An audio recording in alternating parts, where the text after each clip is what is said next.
Good morning. The sky is so much more beautiful than this is showing us. Thank you for being with me. We're going to continue here. Get a little bit of light on us. I think I'm on page 81 from the Western Women's Reader.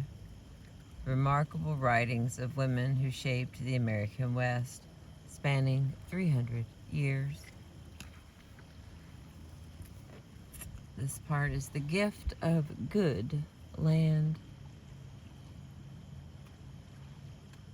That's so pretty.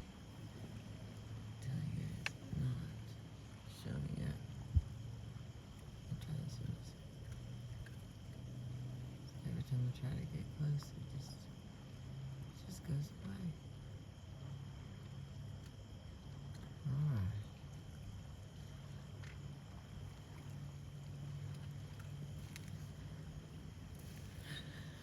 Okay.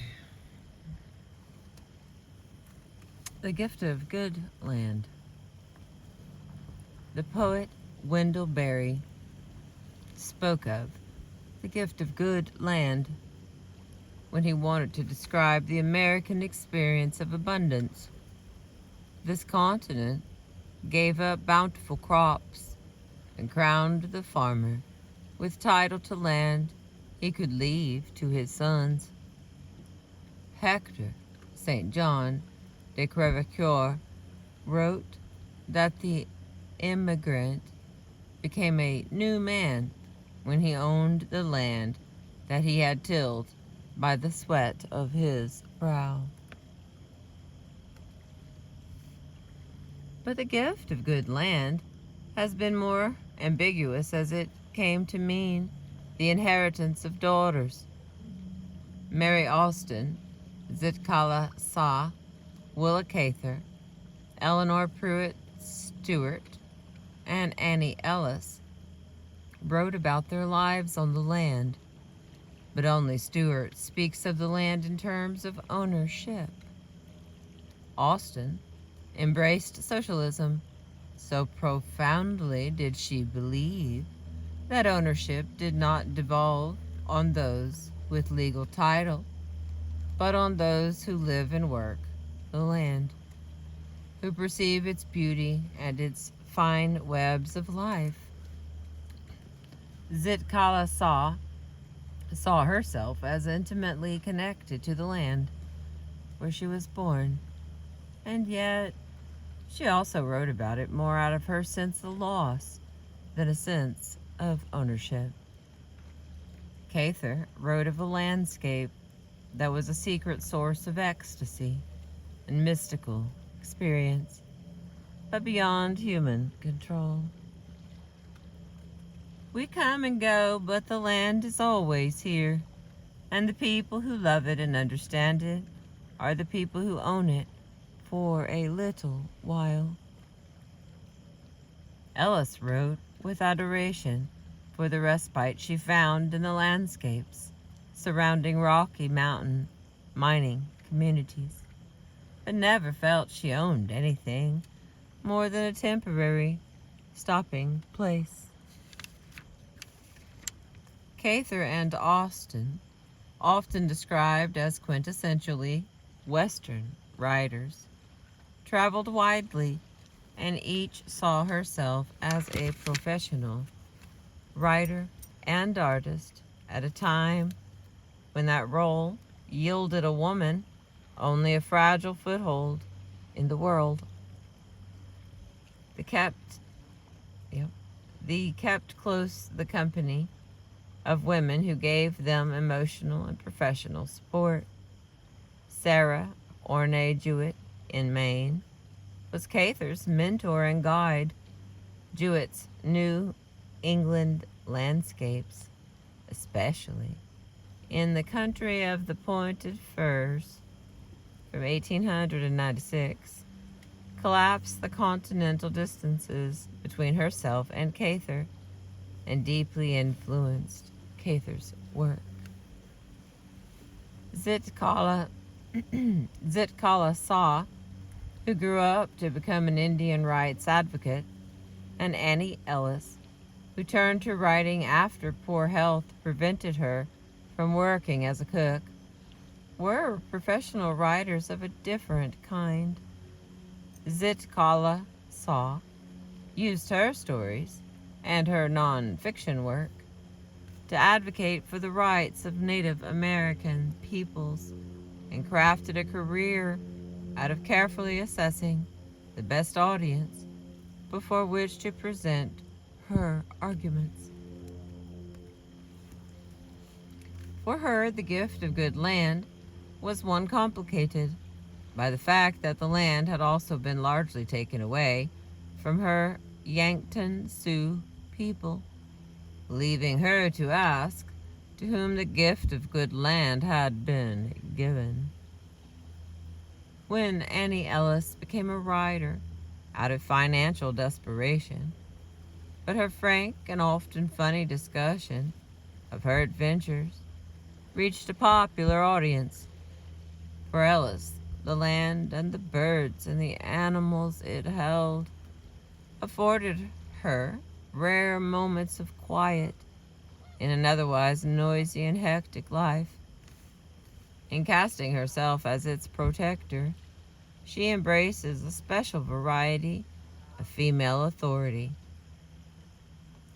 Eleanor Stewart urged other women to choose a life on the open land rather than in the workforces of the cities. The land for her was an uncomplicated gift, there to be taken by men and women, with enough ingenuity and courage to build their lives upon it and show their gratitude by careful husbandry.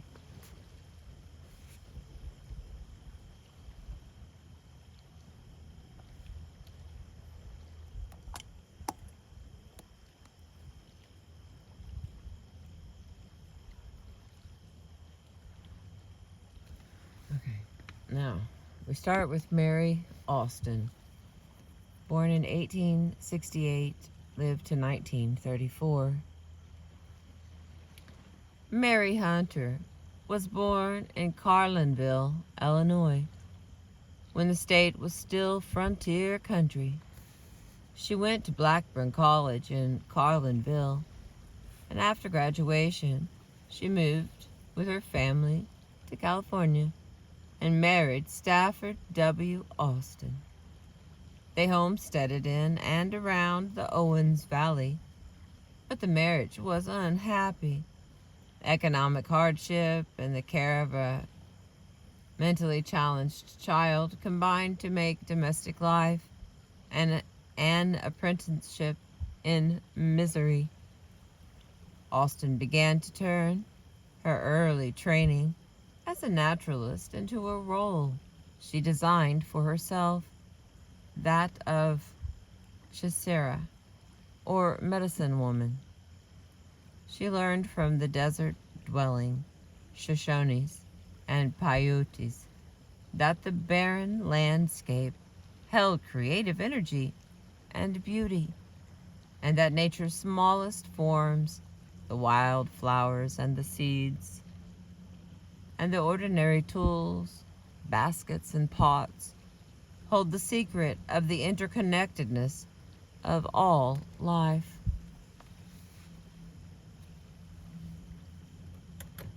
She published her first book, titled The Land of Little Rain, in 1903. Immediately successful, the book has remained an American classic. Among her 27 books and over 250 articles, it is the most idiosyncratic, being neither short story nor essay, but a kind of naturalist's poetry. She used Indian and Spanish names for plants and for places in The Land of Journey's End. The Land of Journey's Ending from 1924. She added to the text a glossary of over 800 Spanish words. Austen traveled widely in Italy, France, and England, and she was committed to the ideals of socialism because she believed only living on the land could bestow ownership.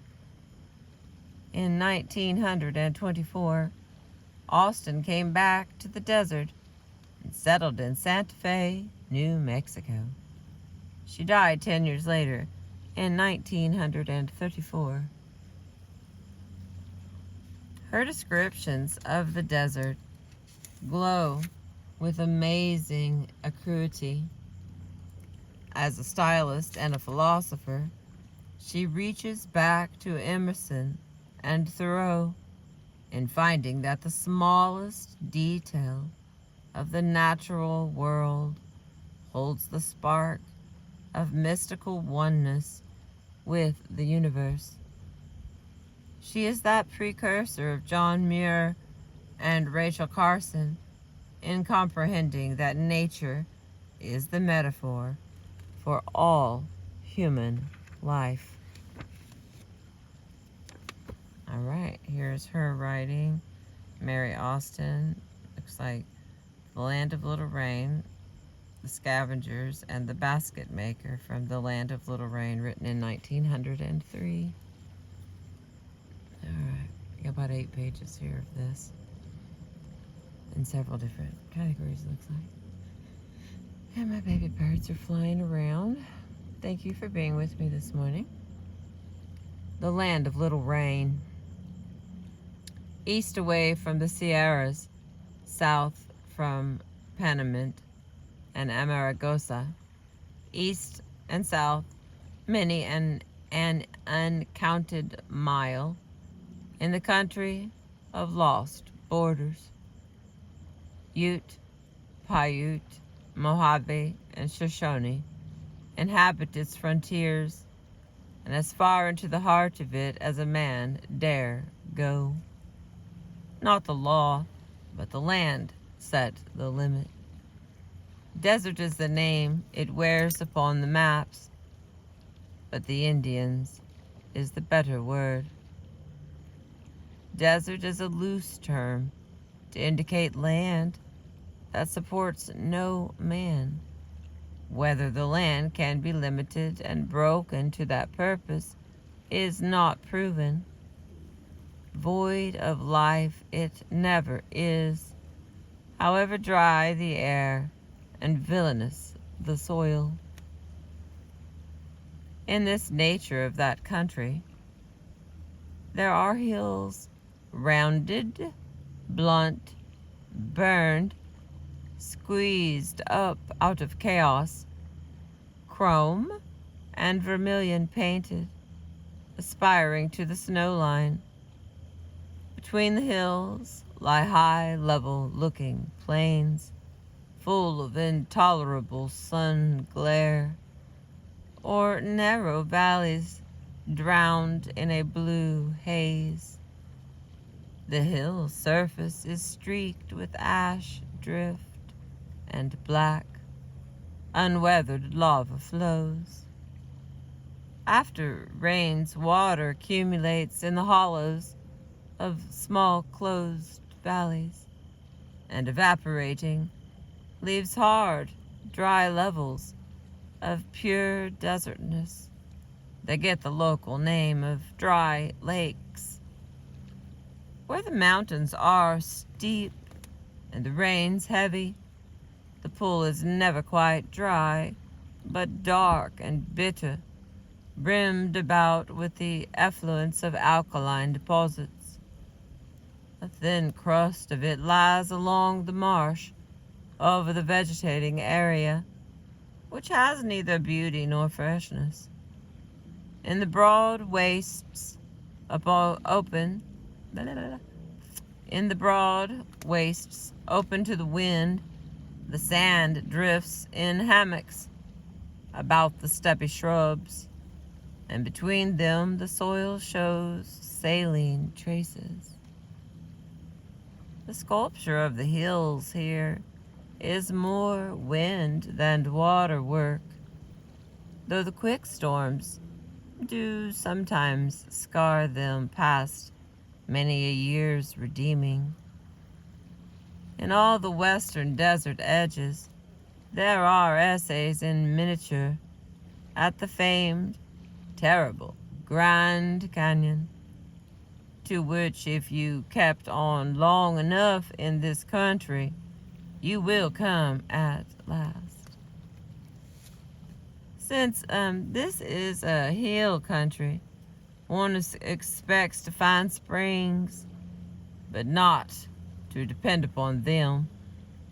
For when found, they are often brackish and unwholesome, or maddening, slow dribbles in a thirsty soil. Here you find the hot sink of Death Valley, or high rolling districts, where the air has always a tang of frost. Here are the long, heavy winds and breathless calms on the tilted mesas, where dust devils dance, whirling up into a wide, pale sky. Here you have no rain when all the earth cries for it, or quick downpours called cloudbursts for violence. A land of lost rivers, with little in it to love, yet a land that once visited must be come back to inevitably. If it were not so, there would be little told of it. This is the country of 3 seasons. From June on to November, it lies hot, still, and unbearably sick with violent, unrelieving storms. And then on until April, chill, quiescent, drinking its scant rain and scanter snows. From April to the hot season again, blossoming, radiant, and seductive. These months are only approximate. Later or earlier, the rain-laden wind may drift up the water gate of the Colorado from the Gulf, and the land sets its seasons by the rain. The desert floras shame us with their cheerful adaptations to the seasonal limitations.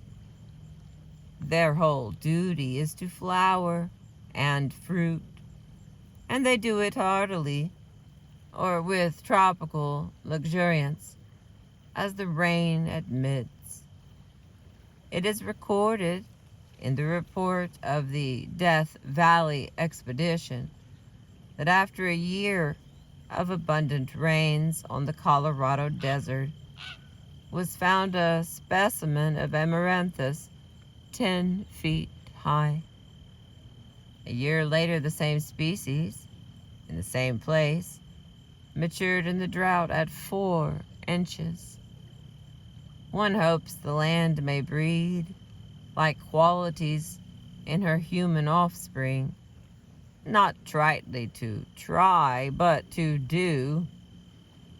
Seldom does the desert herb attain the full stature of the type. Extreme aridity and extreme altitude have the same dwarfing effect, so that we find in the high Sierras and in the Death Valley related specimens in miniature that reach a comely growth in mean temperatures.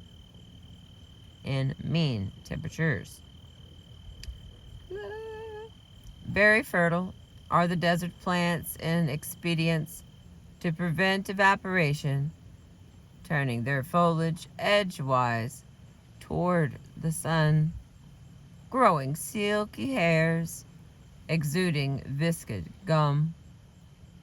The wind which has a long sweep, harries and helps them. It rolls up dunes about the stalky stems, encompassing and protective, and above the dunes, which may be, as with the mesquite, 3 times as high as a man, the blossoming twigs flourish and bear fruit. There are many areas in the desert where drinkable water lies within a few feet of the surface, indicated by the mesquite and the bunch grass. It is this nearness of unimagined help that makes the tragedy of desert deaths. It is related that the final breakdown of the hapless party that gave Death Valley its forbidding name occurred in a locality where shallow wells would have saved them. But how were they to know that? Properly equipped, it is possible to go safely across the ghastly sink. Yet every year it takes its toll of death, and yet men find their sun-dried mummies, of whom no trace or recollection is preserved. To underestimate one's thirst, to pass a given landmark to the right or left, to find a dry spring where one looked for running water, there is no help for any of these things. Along springs and sunken water courses, one is surprised to find such water-loving plants as grow widely in moist ground. But the true desert breeds its own kind, each in its particular habitat. The angle of the slope, the frontage of a hill, the structure of the soil determines the plant. South-looking hills are nearly bare, and the lower tree line higher here by 1,000 feet. Canyons, running east and west, will have one wall naked and one clothed. Around dry lakes and marshes, the herbage preserves a set and orderly arrangement. Most species have well-defined areas of growth. The best index the voiceless land can give the traveler of his whereabouts. If you have any doubt about it, know that the desert begins with the creosote. This immortal shrub spreads down into Death Valley and up to the lower timberline, odorous and medicinal, as you might guess from the name, wand-like, with shining fretted foliage. Its vivid green is grateful to the eye in the wilderness of gray and greenish white shrubs. In the spring, it exudes a resinous gum, which the Indians of those parts know how to use, with pulverized rock for cementing arrow points to shafts. Trust Indians not to miss any virtues of the plant world. Nothing the desert produces expresses it better than the unhappy growth of the tree yuccas. Tormented thin forests of it stalk drearily in the high mesas, particularly in that triangular slip that fans out eastward from the meeting of the Sierras and coastwise hills, where the first swings across the southern end of the San Joaquin Valley.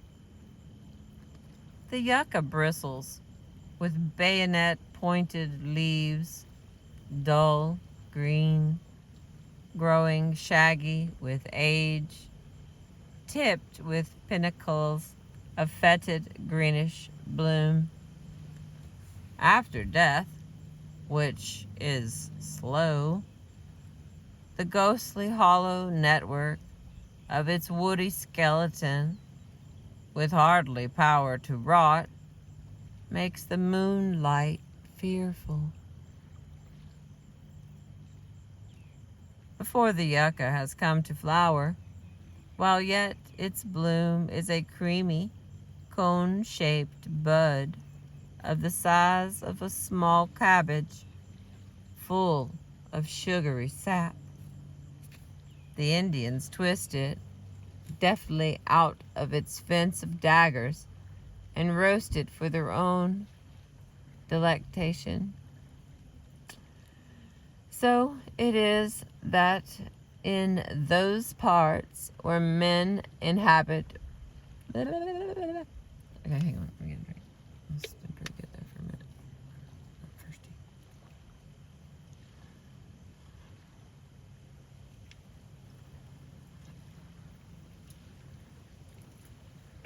Thanks again for being with me. I feel like I'm missing some sky. All right.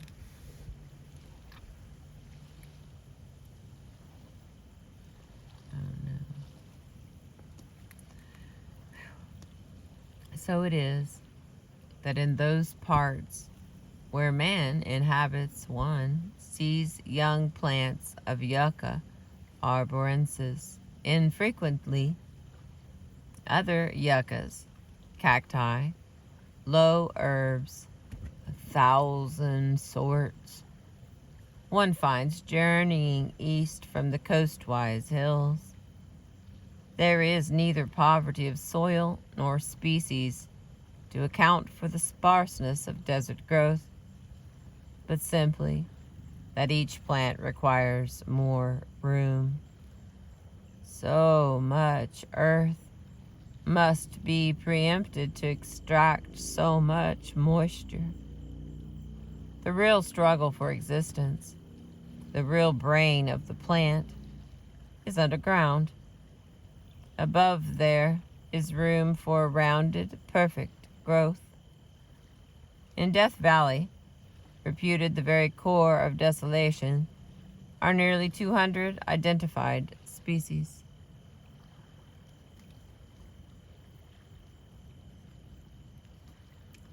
If one is inclined to wonder at first how so many dwellers came to be in the loneliest land that ever came out of God's hands, what they do there, and why stay, one does not wonder so much after having lived there.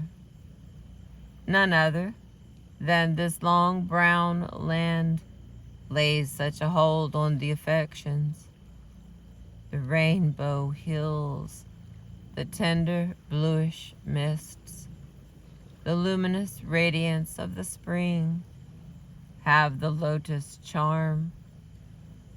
They trick the sense of time, so that once inhabiting there, you always mean to go away without quite realizing that you have not done it.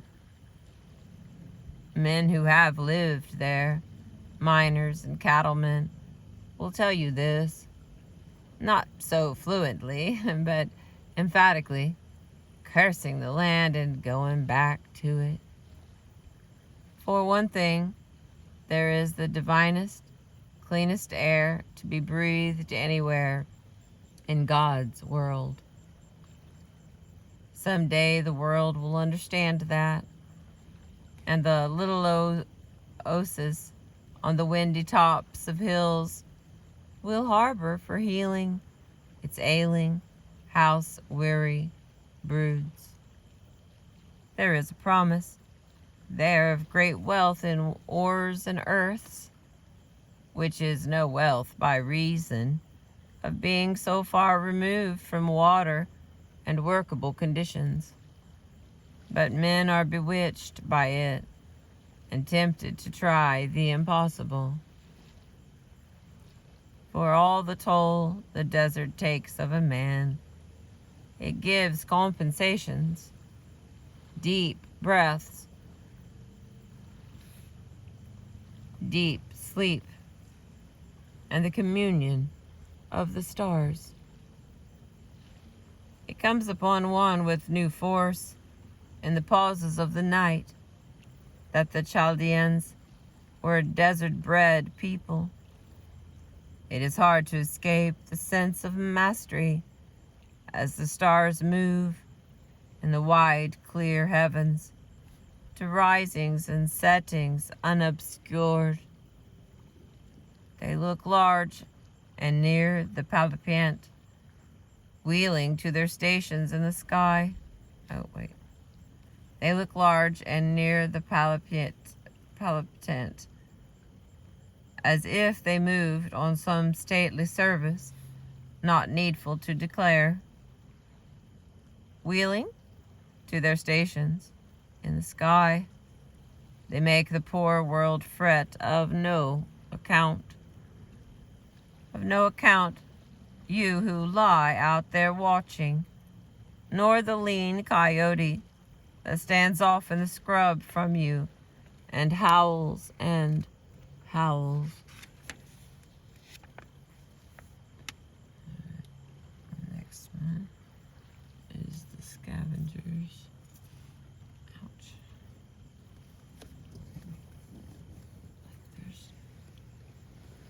I'm gonna have to go with them where I'm supposed to be.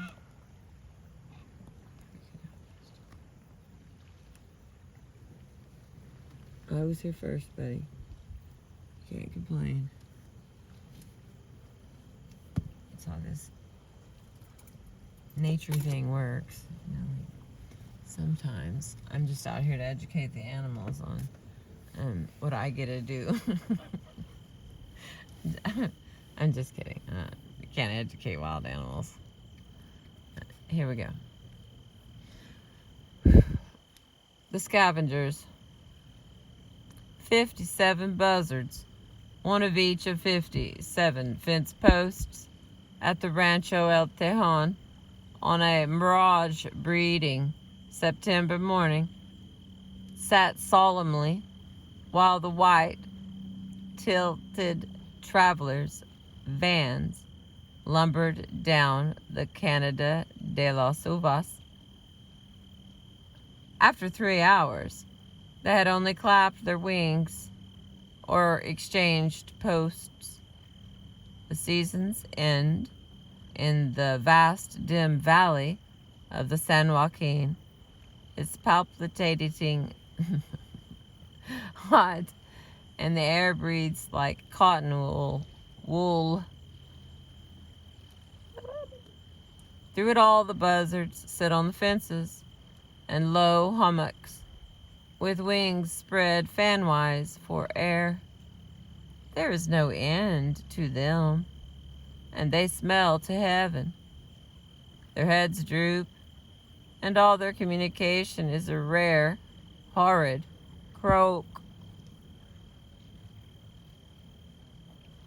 The increase of wild creatures is in proportion to the things they feed upon. The more carrion, the more buzzards. The end of the third successive dry year bred them beyond belief. The first year, quail mated sparingly. The second year, the wild oats matured no seed. The third, cattle died in their tracks with their heads toward the stopped watercourses.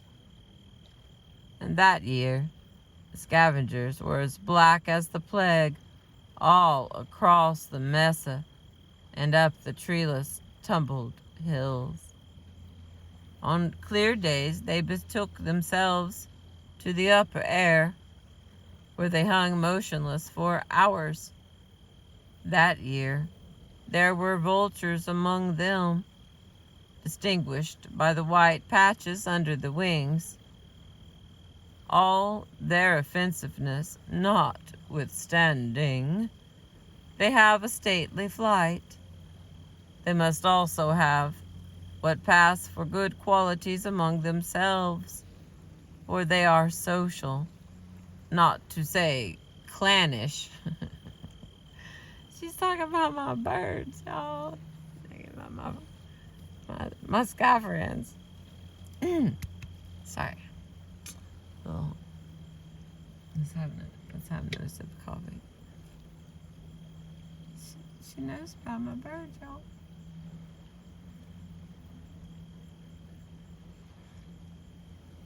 And what you can't see is there's a clan of them flying around on my right. Maybe they'll come out here. They're starting to move out a little closer. This is my little hangout spot where they're all gathering up. All right. Not to say clannish. Yeah, they are. It is a very squalid tragedy, that of the dying brutes and the scavenger birds. Death by starvation is slow. The heavy-headed, rack-boned cattle totter in the fruitless trails. They stand for long, patient intervals. They lie down and do not rise. There is fear in their eyes when they are first stricken, but afterward only intolerable weariness. I suppose the dumb creatures know nearly as much of death as they do their betters, who have only the mere imagination. Their even breathing submission after the first agony is their tribute to its inevitableness. It needs a nice discrimination to say which of the basket-ribbed cattle is likeliest to afford the next meal. But the scavengers make few mistakes. One stoops to the quarry, and the flock follows. There are 3 kinds of noises buzzards make. It is impossible to call them notes: raucous and elemental. There is the short croak of alarm, in the same syllable, in a modified tone, to serve all the purposes of ordinary conversation. The old birds make a kind of throaty chuckling to their young, but if they have any love song, I have not heard it. The young yap in the nest a little, with more breath than noise. It is seldom one finds a buzzard's nest. Seldom that grown-ups find a nest of any sort. It is only children to whom these things happen by right. But by making a business of it, one may come upon them in wide, quiet canyons, or on the lookouts of lonely, table-topped mountains, 3 or 4 together in the tops of stubby trees, or on rotten cliffs well open to the sky. It is probable that the buzzard is gregarious, but it seems unlikely, from the small number of young noted at any time, that every female incubates each year. The young birds are easily distinguished by their size when feeding, and high up in the air by the worn primaries of the older birds. It is when the young go out of the nest on their first foraging that the parents, full of crass and simple pride, make their indescribable chucklings of gobbling, gluttonous delight. Gluttonous The little ones would be amusing as they tug and tussle, if one could forget what it is they feed upon. One never comes any nearer to the vulture's nest or nestlings than hearsay. They keep to the southern Sierras and are bold enough, it seems, to do killing on their own account when no carrion is at hand. They dog the shepherd from camp to camp, the hunter home from the hill, and will even carry away a fall from under his hand. The vulture merits respect for his bigness and for his bandit airs, but he is a somber bird, with none of the buzzard's frank satisfaction in his offensiveness. The least objectionable of the inland scavengers is the raven, frequenter of the desert ranges, the same called locally carrion crow. He is handsomer and has such an air. He is nice in his habits and is said to have likable traits.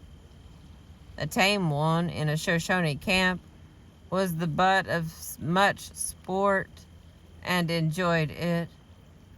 He could all but talk and was another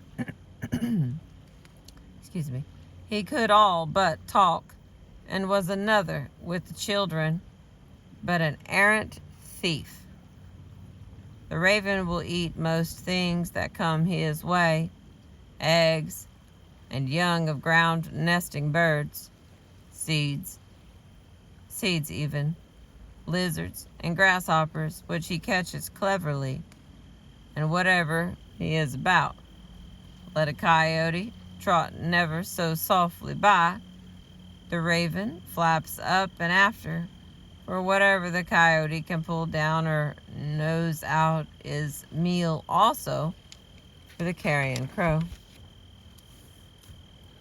And never a coyote comes out of his lair for killing in the country of the carrion crows, but looks up first to see where they may be gathering.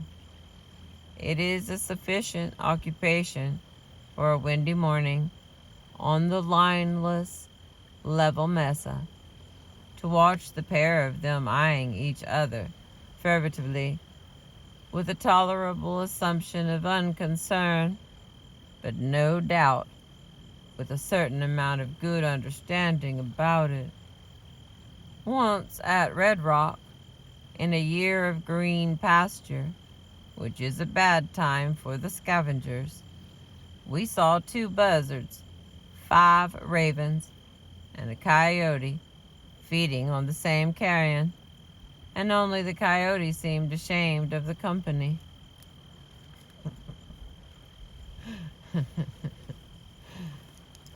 Alright, and the last one here is the basket maker. A man says, Seyavi of the Camputi must have a woman. Okay, wait. This Seyavi of the Campoodie. The Seyavi of the Camputi. Okay, says, a man must have a woman, but a woman who has a child will do very well. That was perhaps why, when she lost her mate in the dying struggle of his race, she never took another, but set her wit to fend for herself and her young son. No doubt she was often put to it in the beginning to find food for them both. The Paiutes had made their last stand at the border of the Bitter Lake. Battle-driven, they died in its waters. and the land filled with cattlemen and adventurers for the gold. This while Sayave and the boy lay up in the caverns of the Black Rock and ate tule roots and freshwater clams that they dug out of the slow bottoms with their toes. In the interim, while the tribes swallowed their defeat, and before the rumor of war died out, they must have come very near to the bare core of things. That was the time Sayave learned the sufficiency of mother wit, and how much more easily one can do without a man than might at first be supposed. Sayave made baskets for love and sold them for money. In a generation that preferred iron pots for utility, every Indian woman is an artist. Sees, feels, creates, but does not philosophize about her processes. Sayave's bowls are wonders of technical precision, inside and out. The palm finds no fault with them, but the subtlest appeal is in the sense that warns us of humanness, in the way the design spreads into the flare of the bowl. There used to be an Indian woman at Olancha who made bottleneck trinket baskets in the rattlesnake pattern and could accommodate the design to the swelling bowl and flat shoulder of the basket without sensible disproportion, and so cleverly that you might own one a year without thinking how it was done. But Sayave's baskets had a touch beyond cleverness. The weaver and the warp lived next to the earth and were saturated with the same elements. Twice a year in the time of white butterflies, and again when young quail ran neck and neck in the chaparral, Sayave cut willows for basketry by the creek, where it would wound toward the river against the sun and sucking winds, and never quite reached the river except in far-betweens times of summer flood.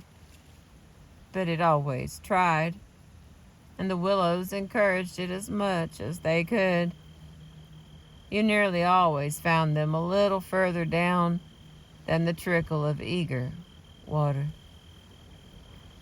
The Paiute fashion of counting time appeals to me more than any other calendar. They have no stamp of heathen gods, nor great ones, nor any successions of moons as have red men of the east and the north, but count forward and back by the progress of the seasons, the time of Tabusi, before the trout begin to leap, the end of the pinyon harvest, about the beginning of deep snow, so they get nearer the sense of the season, which runs early or late, according as the rains are forward or delayed. But wherever Sayave cut willows for baskets was always a golden time, and the soul of the weather went into the wood. If you had ever owned one of Sayave's golden russet cooking bowls with the pattern of plumed quail, you would understand all this without saying anything. Before Sayave made baskets for the satisfaction of desire, for that is a house-bred theory of art that makes anything more of it. She danced and dressed her hair. In those days, when the spring was at flood and the blood pricked to the mating fever, the maids chose their flowers, wreathed them, and danced in the twilights. Young desire crying out to young desire.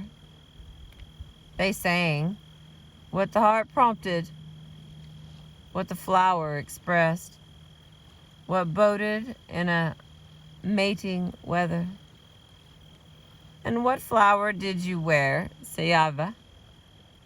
The white flower of twinning, the clematis, on my body and my hair, and so I sang. Here's what she sang.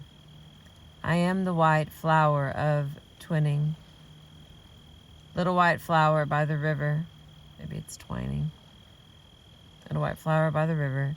Oh, flower that twines close by the river. Oh, trembling flower, so trembles the maiden heart. So sang Sayavi of the Campudi before she made baskets, and in her later days laid her arms upon her knees and laughed in them at the recollection. But it was not often she would say so much, never understanding the keen hunger I had for bits of lore and the full talk of her people. She had fed her young son with meadowlarks' tongues to make him quick of speech, but in late years was loath to admit it, though she had come through the period of unfaith in the lore of the clan with a fine appreciation of its beauty and significance.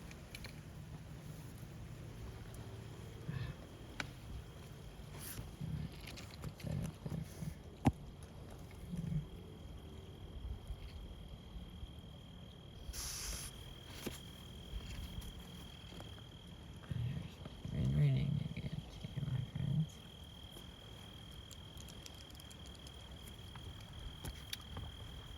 Wow. And there's more stories to come. Oh my goodness. I'm going to have to listen to that to hear that. You know what I mean? That's like a lot of information about a lot of different things. Hallelujah. Well, I appreciate you. Thank you for being with me today and having another Oklahoma sunrise. I will continue.